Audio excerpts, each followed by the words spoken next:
सानन्दमानन्द धवने वसन्तम् आनन्दकन्दं हितपापवृन्दम् वाराणसीनाथ मम नाथनाथं श्रीविश्वनाथं शरणं प्रपद्ये।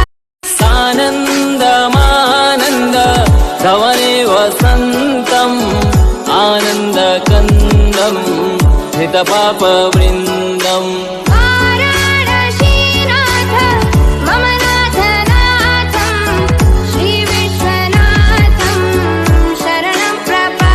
सानन्दमानन्द धवने वसन्तम् आनन्दकन्दं हितपापवृन्दम्